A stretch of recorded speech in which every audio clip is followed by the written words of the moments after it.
Welcome Hello. to episode 3. Well, we're in the same clothes as episode Yes, 2. yes, No, we're not. yes. Well, We do it. Well, I mean, we're not filming it on the same day. We just decided to plan what we were going to wear to match. Why is he wearing his shirt back? Why is it backwards?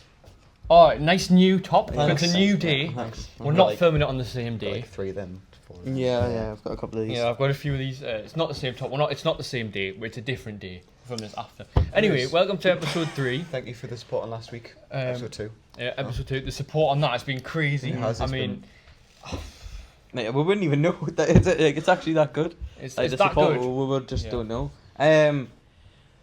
Anyway, yeah. So this episode is going to be another episode. I don't know. Obviously. We're going to have some questions. We've got some more questions.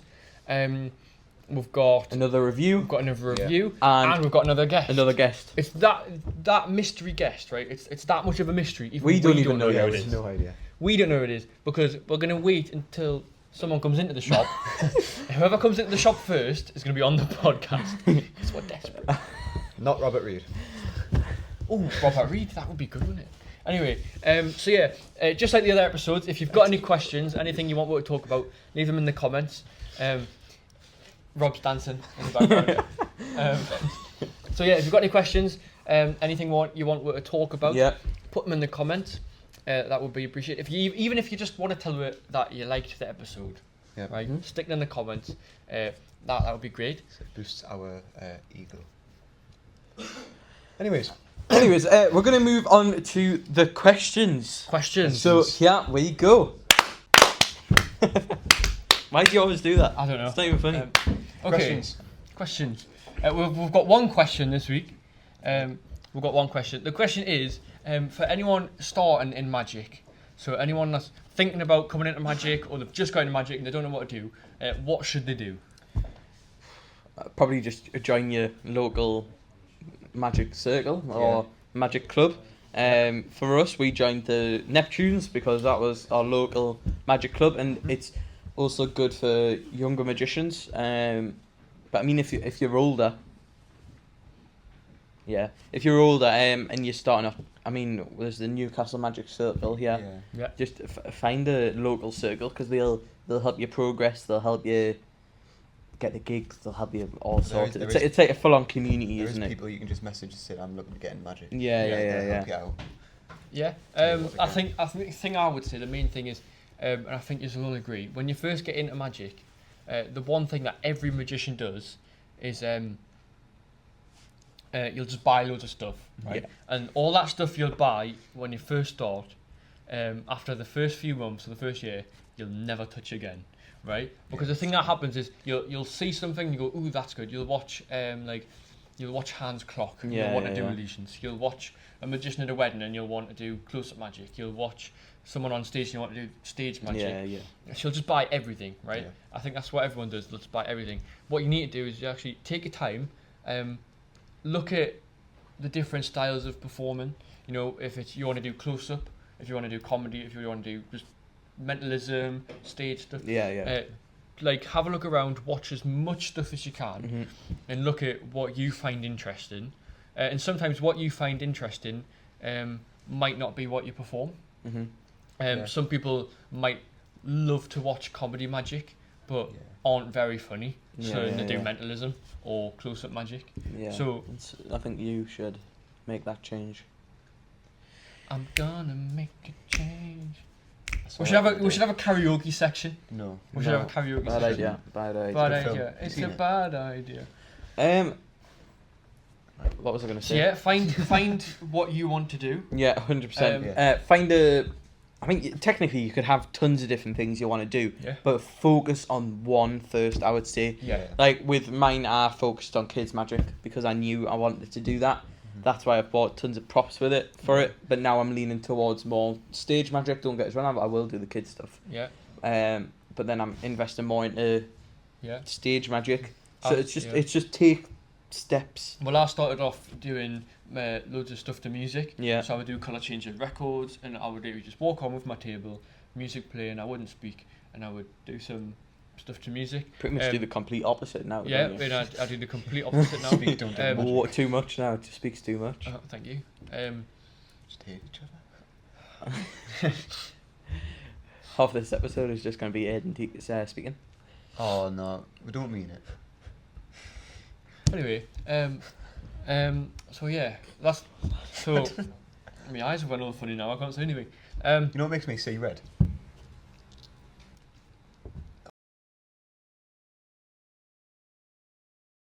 Oh, I did that bit too hard. What's happening? Sorry. I think it's filming two episodes in one day. What do you mean? I mean, I don't know what you're talking about. Anyway, so yeah, When does join it- your local magic club. You know, have a look around, watch as much as you can. Yeah. Pick your different styles. Get another educated. Another thing Oops. that get educated. Well, no.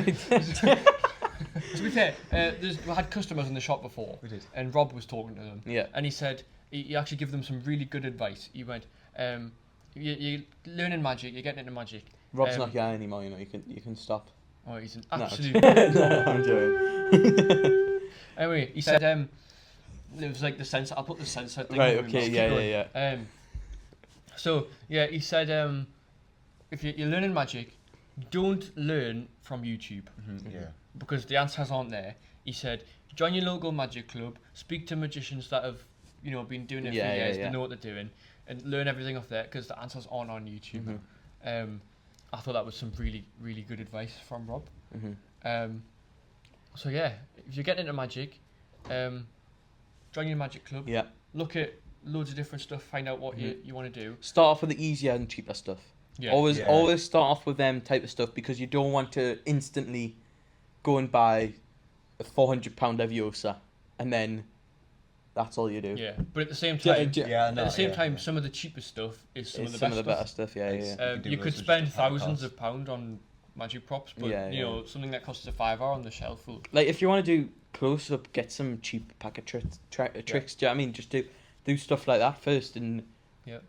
like And talk learn to stuff like that. people, socialise. Yeah. You know, I think most magicians, if you messaged them, they would help you. Yeah, I mean, definitely. message us, message Mad Magic. If you want any help with anything, give her a message, and we'll help you out. Yeah. Yep. So yeah, that's what to do if you're getting started in magic. We're Let's gonna move on to the Trick review. review. All right, it's time to review a trick. We've got some props. Yep. This is the Vanishing Car. It's a Trick Starters thing. Taylor's broke the box, and it's by Trick Starters and Zach King. Zach Zach King, King. who does all the Yeah. social media Probably camera knows tricks, that King, Yeah. stuff like that. This is. I love the packaging. I nice know it's a box. weird thing to It's go. a I'm not gonna lie. I've got this. It's I've got- Theory 11, isn't it? I've got the. Thank you.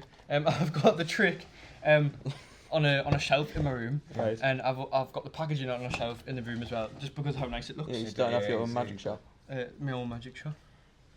Okay, so yeah, I'm gonna perform it Right. and show you what it is. Yeah. Do you want to bring this up? Or do you want to bring that over here? I've got it. Yeah. And then when you make the Right. So thing, I've got. you know I've what I got. What I'm gonna do, right, Okay. is Do you when you Sorry. make the thing disappear? Do you want me to take off the? yeah, we'll get Right, to that. okay, Okay. yeah. So what I've got here is a mini stage illusion. Right. Right. We were talking about like watching loads of different stuff Yeah, on, yeah, on yeah, YouTube yeah. and that Yeah. before.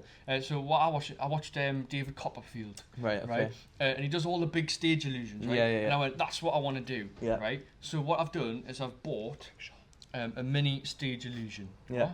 What? Nothing. I bought a mini stage illusion. I couldn't buy a big one because Yeah. it wouldn't fit in the shop. It wouldn't get up the stairs, right? So I bought this little one.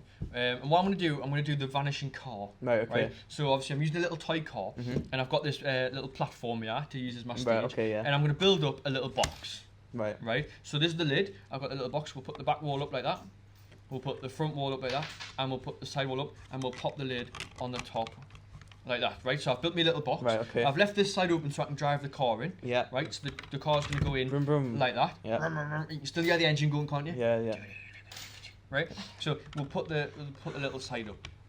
Right. Now before I do this magic bit in a second, right? When I tell you, Taylor's gonna lift the lid just straight off of that box, right? But not yet. Not yet. Right. Because when something disappears in magic, right? People just think, oh, something disappears, it just leaves, right? It Yeah. doesn't come back. But when something disappears, right, it's got to go somewhere, hasn't it? Yeah. Yeah, Got to it go does. somewhere. What I've got here, just down here, it's not part of the trick, right? But I've got the little packaging my car came in. All right. Okay. Right. So this is what's going to happen. In a second, I'm going to make the car vanish Yeah. from the box. Right. Remember what I said though. When something vanishes, it's got to go somewhere else. Right. Yeah. Right. So well, on the count of 3, James is going to count down from 3. Right. He's going to go 3, 2, 1, and then on go, I'm gonna take off the lid. you're going to just pull it straight up. Oh. Ready? Okay. And the car's going to disappear. Ready? Yeah, you ready? Go. 3, On 2, go. Sorry. 3, 2, 1, go. Look at that. The car has actually vanished from the little platform, and it's reappeared back, and it's little packaging like that. I mean, that's amazing. It's brilliant. I mean, I love the That's fact that it's amazing. based off a Yeah, big, yeah, massive stage illusion. And there's a couple of like small appearing card tricks. Like, do you know what I mean? Yeah. But I like the fact that this is a bigger and better weight, and for the price, I'm sure it's how much is I it? think it's less than 20 Sure. quid, to be honest. No, I wouldn't. Yeah, I think, it is is. it not less than 30? I'm gonna go on. I'm gonna run 2 seconds. Alright, okay. He's gonna go and check the price. But I mean, it's such a good It's a trick. good trick. Like, I love it. I'm a bit shocked off that. I I've don't got one. I don't have one. Aiden's got one. I mean, all I use it for is just something quick I'm and back. easy I to was do. right. It's $18.99 here at Magic Box, Wow, which really? is crazy. I've got one. I heard you were talking about that. Yeah. It sits on my shelf, and if I ever have someone come over, it's my go-to Yeah, just a, performance thing. yeah. It's great. It's good. I would say there's one downside of it. It's very angle based. Yeah, I mean, I think it's good for social media. Perfect Yeah. for social media. Yeah. I think you could. But I think do it. that's what Zach does though, doesn't yeah, it? yeah, That's yeah. all he does is social media. So he sort of Yeah. based it off that. I have thought about using it in like a little parlour show or a stage Yeah, show. yeah. Maybe not the whole routine, but Mhm. you could use the 2 separate props, Yeah, definitely. and you could only use one of them as part of a bigger routine. Yeah. I have thought about that. It's great. I mean, if I had the biggest budget in the world, I was in Las Vegas, I would use the little car appearing packaging thing. I would do that, and then I would, or even make the car disappear, and then you have a big, massive car appearance. Yeah. If David Copperfield's watching, you can have that one for free. Anyways. Yeah. So yeah, that's Zach King Trick Starters, the Vanishing Car. They've done a few other Trick Yeah, they've done Starters. it. He's just Um, recently brought out a new one, hasn't he? It's I don't know, Mr. Danger from Tenue. I think he's bought the rights for that now, and he calls it the Holy Grail or I'm something. not sure, but out of all the Trick Starter stuff, this one's my This favourite. one, the 100% the best in yeah, that. 100%. I think this is more of an original one. The other ones are Yeah. based off Yeah. tricks, but this is like Yeah. This When is I brilliant. first saw that, I was thinking, it'll be 50, 60 quid. I Yeah. love it. I would probably buy it for Mhm. 50, 60 quid, but £18.99. it's crazy for That's the price. amazing. It's really Absolutely good. Would you do crazy. it? Would you buy it? Yep, I'd do it. Would you do You've, it? you've bought it. Would you do Yeah, it? yeah, I would. I would do it. So there you go. There's Zach King's Trickstars, The Vanishing Car. Right, there we go. We've got our special guest, We Corey. nailed that. That was like absolutely It's good, spot wasn't it? on. Hard practice. First time. Corey, welcome to the podcast. Thanks for having It's us. great to have you here. We've got a few questions for you, but before we get into it, would you just tell everyone watching who you are and what sort of stuff you do? So my name is Corey. I'm a magic consultant, and I also have a podcast called The Podcast at the Card Table, in which we speak to the greatest minds in magic about magic history, practice, performance, and yeah, that's pretty much me. Great stuff. I've watched a few episodes. It's really good. Ah, thanks. Go and watch. What's it called again? The podcast. You've watched a couple. It's so weird being on the other side of the questions. I feel really awkward. Normally I'm like super prepared, and here I'm like Yeah. So we'll start with an easy question. How did you get into magic? I got into magic absolutely ages ago, so it'll be I think 13 years ago since I got into magic. I say ages ago, like that's a long time. But it was when Magic Box used to be in town next to St James's Park. My gran used to take us in there whenever I'd go shopping with her, and we'd see like Chris Rubens, Graham Shaw, Yeah. Michael Murray, Clive Richardson, and I was that really annoying customer that was like, show us this, show us the next one, dem this, do that. So, yeah, I can imagine I probably wasn't the best kid to deal with. But it did get me into Magic, and I can't thank those guys enough for doing that, because it genuinely helped me sort of pursue Magic. And then from there, from pestering Graham all the time, I ended up getting a Saturday job working in the shop. And then took on a few extra days as well after that. So obviously learned a lot from the likes of Graham, Michael, Chris, and then generally in the shop, like, as you guys all know, just being around Magic all the time and doing it and performing it and learning all the new stuff that comes in to then dem it, spending time reading books, like the amount of stuff that I learned from that was invaluable. So that's sort of how I got into it. And then I sort of dropped out of Magic when I went to university. I say that I still used Magic for cheating at card games during university, because money's tight. It's university, so if you can do it, then why not? it's gotta be done. Like even things like Uno, like who's cheating at Uno, and top trumps back in the day. Jeez, like switching out cards for ones with better stats, like absolute madness. But yeah, I sort of dipped out during uni, and then when I moved back, I offered to help Graham with like the social media and things like that, and then joined the Magic Circle, got into the council, and I'm sort of hopefully helping to shape Magic in the Northeast. So so not only obviously you do Magic, but then you also do consulting as well. How did you get into that? I sort of stumbled into it. For the most part, obviously you guys know Tom Bolton. Tom's been a friend for a long time. Tom actually took my job off me. He didn't really. Tom took over when I went to university. He took over that Saturday job. Right, okay. And then obviously he started working at Magic Box from after that. So I've known him since he was the annoying kid coming into the shop and asking to see stuff. And then eventually over time, obviously, me and Tom got to know each other really well, and I slowly started helping more and more with the shows that he's doing, and started helping write shows and put tricks together and come up with methods and things like that. And then from there, that slowly started snowballing into then doing theatre shows and pantomimes and other shows, and then obviously still working on Tom's shows now and things like Fringe and stuff like that as well. So kind of fell into it by accident, but it is something that I want to do more of, because I'm definitely not a performer. Like, I hate being in front of people, which sounds really weird when you host a podcast and you're like, oh, look at me. But yeah, it's nice to be on the back end of it and be able to see the work that you put in performed by somebody else, because you still get that satisfaction from like, same feeling. Yeah. Maybe not the same as like being on stage to like an audience of 500, 600 people, but at the same time when you're backstage and like at the end of the show people are standing ovation, clapping and stuff, and you think, well, this is cool. Like, I worked on this, and they're appreciating that, even though 9 times out of 10 nobody knows that I had anything to do with anything. But that's kind of the way I like to keep it. So we'll ask this question to all of our guests. We've answered it. What is your favourite trick of all time? This is probably the hardest question out of all of them. Just because obviously not really performing. I have lots of tricks that I like to do for like family and friends, and obviously if I'm out and about and people say, oh, he's a magician, will you show us something, then I'll do something. But for the most part, obviously not performing, it's then stuff that I put into other shows. I'm going to go with, just because of how simple it is in nature and how strong it is in like doing, I'm going to go with PK touches, just because absolutely incredible. You can do it absolutely anywhere. For the most part, depending on the method, you can do it surrounded, and it's just one of those tricks that I think gets ridiculous reactions for the amount of like actual effort and stuff that it takes. Bless you. Don't know why I'm laughing at Dale sneezing. I'll do the next question, I guess then. What advice would you give to a new magician, or maybe someone that's trying to get into consulting? Oof. Yeah, come to the Magic Box Jam sessions on a Saturday. That definitely helps.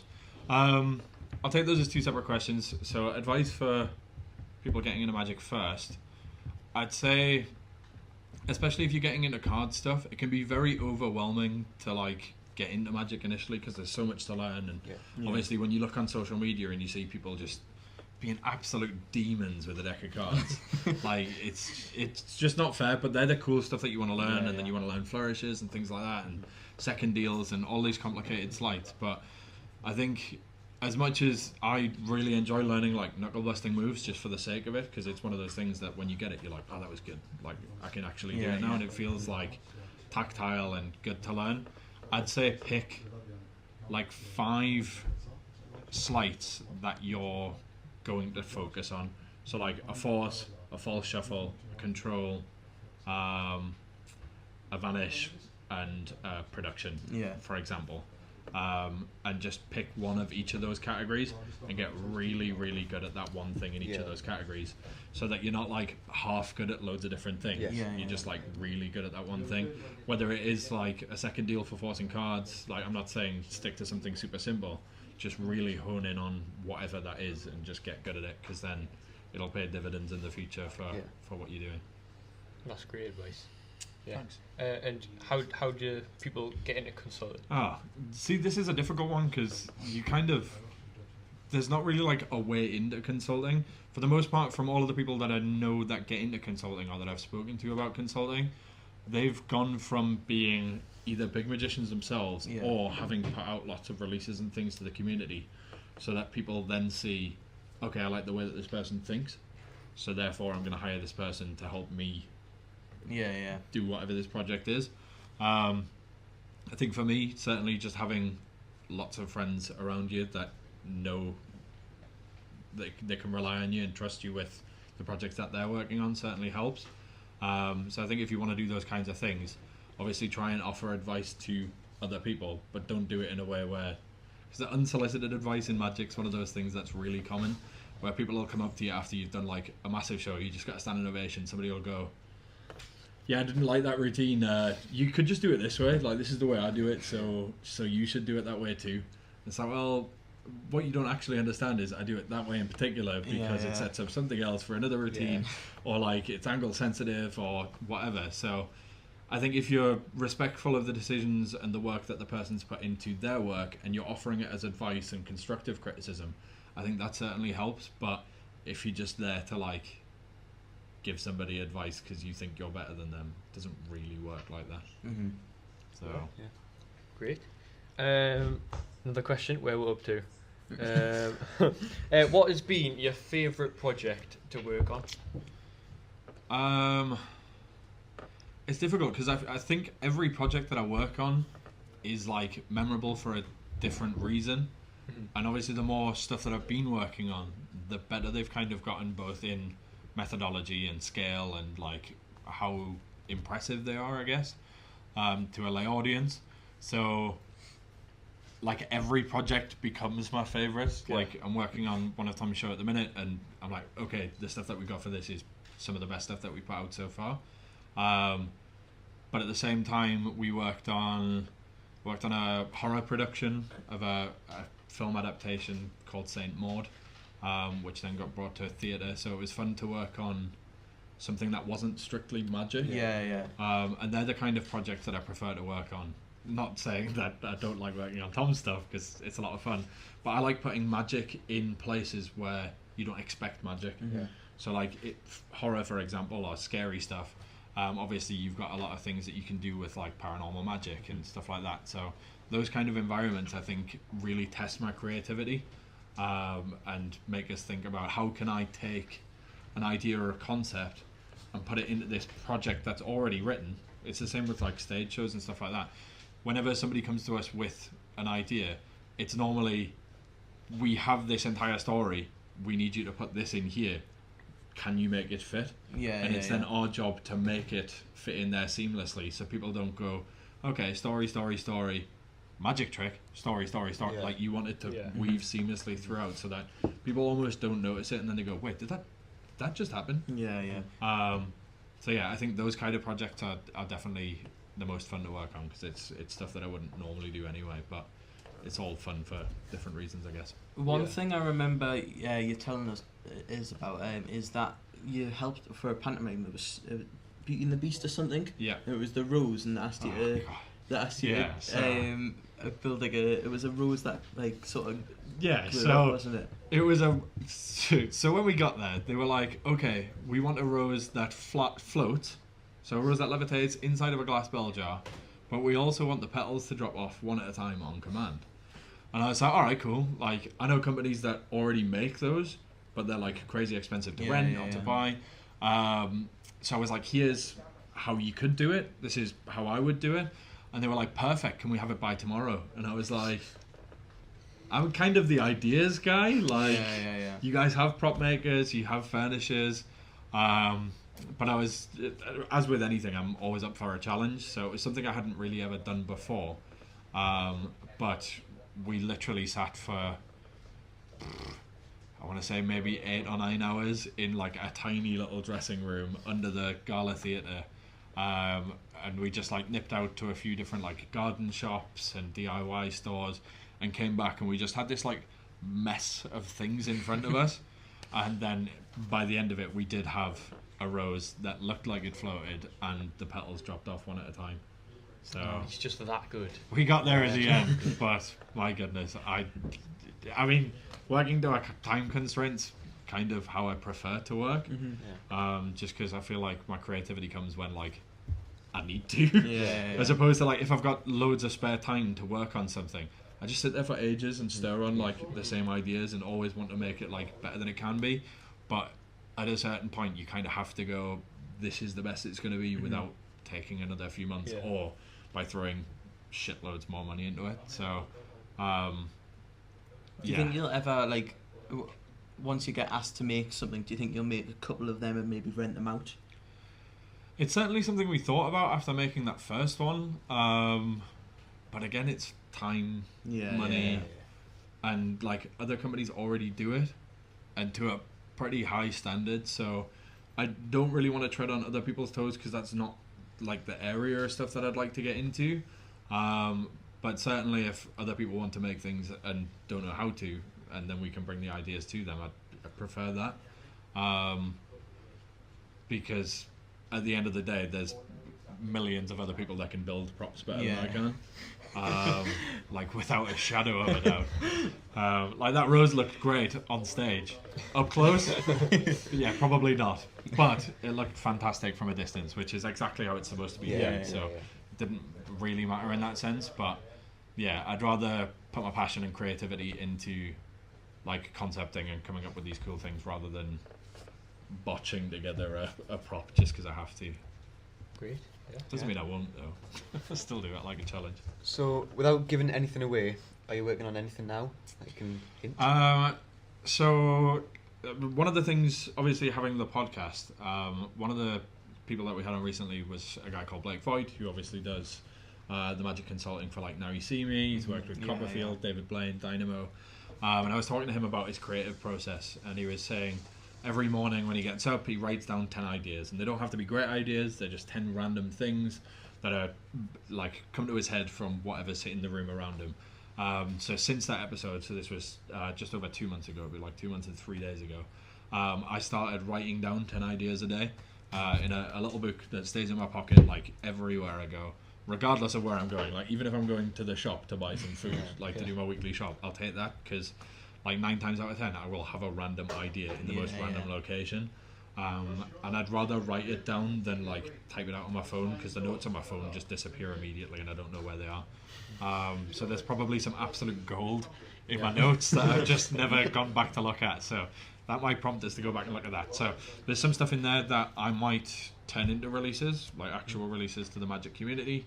There's a few things that I'd like to work on to then put into productions that I'm working on. And as I mentioned earlier, I'm currently helping Tom write his show for the Fringe, so that's sort of my main focus at the minute, and there's some big cool stuff that we've got going for that, so very excited. Amazing. One last final question we'll ask this to everyone we'll have on. Where do you see yourself in 5 years' time? Back here for another episode. I don't know. As I say, obviously, I want to do more magic consulting. I'd like to make that sort of my sole focus. At current, obviously, I'm a parkour coach alongside this.